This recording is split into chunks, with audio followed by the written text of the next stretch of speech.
You guys want to talk about gender identity? I knew you would. I had an OkCupid dating profile for a month/2 years, and that site is a petri dish of sexually confusing girls. Most of their profiles had paragraph-long disclaimers, so by the time I got to the end, I was like, are you sure you're not just an alien?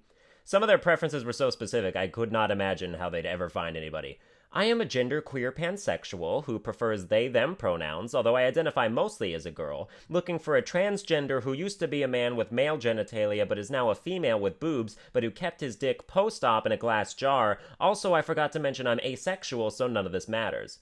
It reminds me of those people on the Pokemon Global Trade Center who want to trade Caterpie for a level 1 Mewtwo. As OkCupid would tell you, please widen your search parameters. But I preserve people's rights to want who they want to want because it must be a difficult journey to emotional salvation.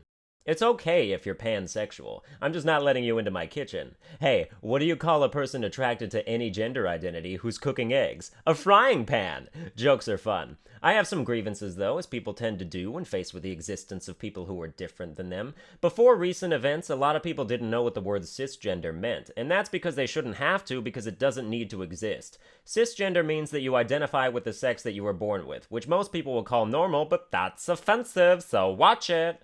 But it is regular, and I'm going to use a food analogy to explain this so Americans will get on board. You guys know Ritz crackers? How do we identify a box of Ritz crackers? It just says Ritz crackers. Now, when reduced fat Ritz crackers came onto the market, this new kind of Ritz crackers, those boxes were labeled reduced fat Ritz crackers, marking the difference. Now, my question to you is, when they came out with reduced fat Ritz crackers, did they go back to the original Ritz crackers boxes and relabel them as regular amount of fat Ritz crackers? No, they fucking didn't. It's just Ritz crackers, and everyone recognizes it as just Ritz crackers. But maybe we should call them cisgender Ritz crackers because they identify with the fat they were born with.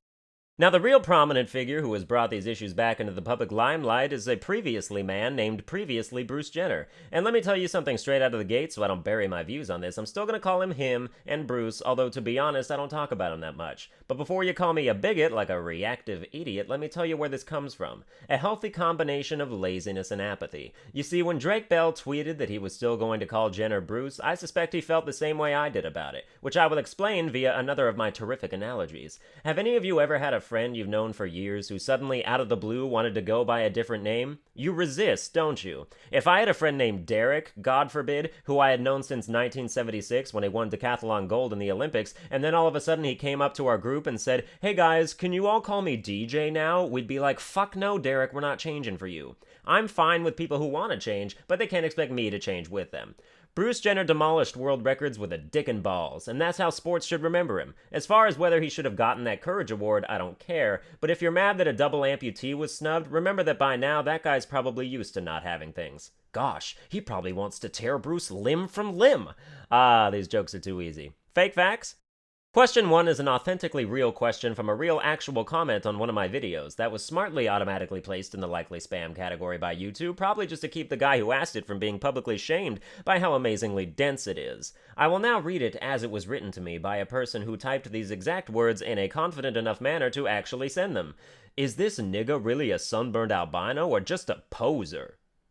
Does this happen to many other YouTubers? Does Northern Lion attract debate over whether or not he's actually a lion? Sunlight Blade must really be a legit sword infused with light from the sun. And I'm sure PewDiePie is often accused of being the physical embodiment of Laser Sound's death and pie. If it wasn't abundantly clear before, Sunburned Albino is an idea, a concept, a combination of words that when I thought of together, I knew I needed to be referred to as this on the internet from now until the end of time. But calling me a poser, as if I was like actually going around pretending to be an albino with what must be a permanent sunburn. What happens when my sunburn goes away? Do I change my YouTube name to just albino? Dumb people are like cockroaches, annoying, repulsive, and infuriatingly resilient. They'll probably outlive us all. But there's no worry about actual albinos being offended at my cyberspace moniker because they'll never know about it. Caves don't have internet. My stereotype generator is actually conflicted with this one because I can't decide whether I think albinos live in caves or in little huts made of straw. Just a personal struggle of mine. Next question.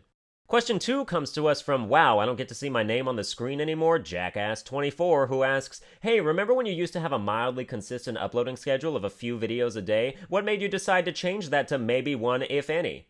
A few factors have gone into shaping what is obviously a genius marketing strategy designed to make people miss me and crave more content to turn them into more passionate consumers in the future. You've heard of the 7 deadly sins? Well, I've got sloth in spades, and all the other ones in clubs. I don't know how the hierarchy of playing card suits works, but sloth is the major.